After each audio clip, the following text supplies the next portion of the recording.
You're welcome to Skilldemi. My name is Philemon. In our previous video, we looked at how to test reliability in SPSS.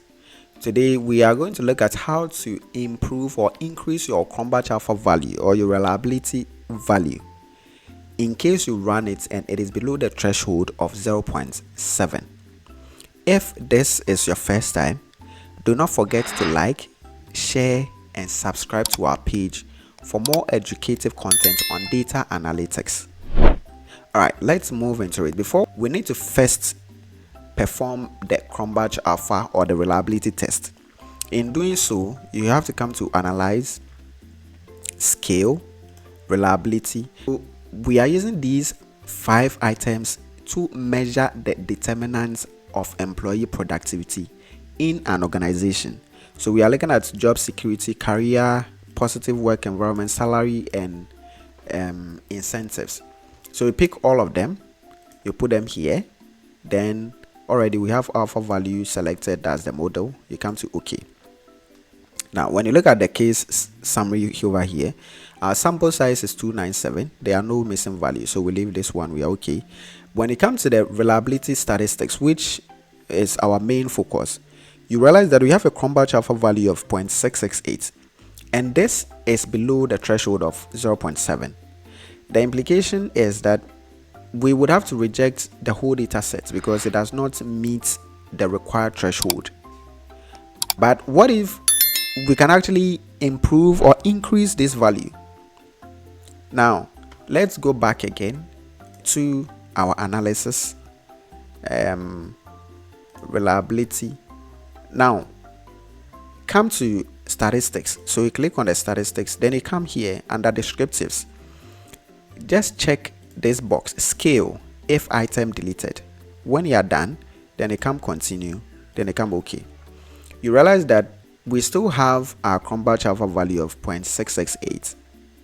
And in case you have not watched the previous video on how to run reliability test, kindly go and refer to that. But when you look at this place, we have Cronbach alpha if item deleted.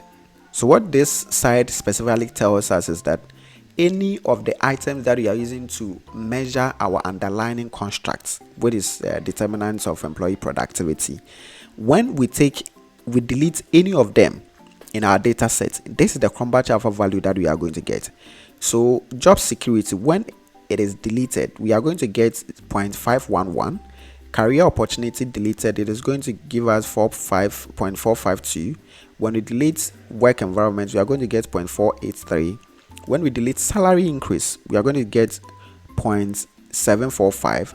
Improved incentives is also going to give us 0.745 when deleted.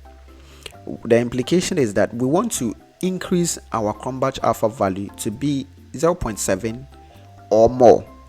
What it means is that all the items over here, it is between salary increase and improved incentives that we can actually delete.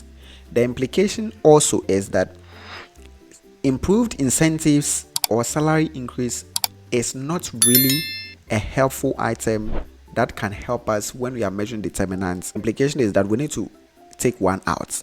Okay, now that we have gotten a fair idea, we go back to analyze and we rerun the test again. But in this time, we are taking out incentives because what we are receiving here is that when you take out incentives, we are going to get a Cronbach alpha value of 0.745. So we take it out, then we run again.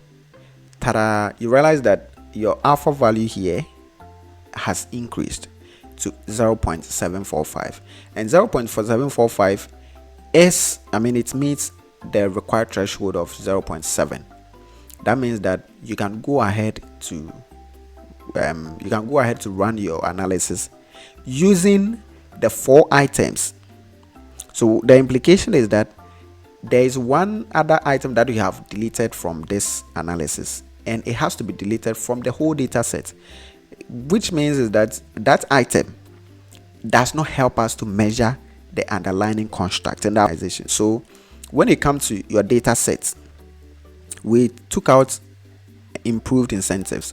So what this means is that we have to delete it from our data set before we can go ahead to run subsequent analysis with this data set that you have. But in all, you realize that your alpha value item has improved, and this is how you can improve or increase your Cronbach alpha value in SPSS. Thank you for watching. Bye bye.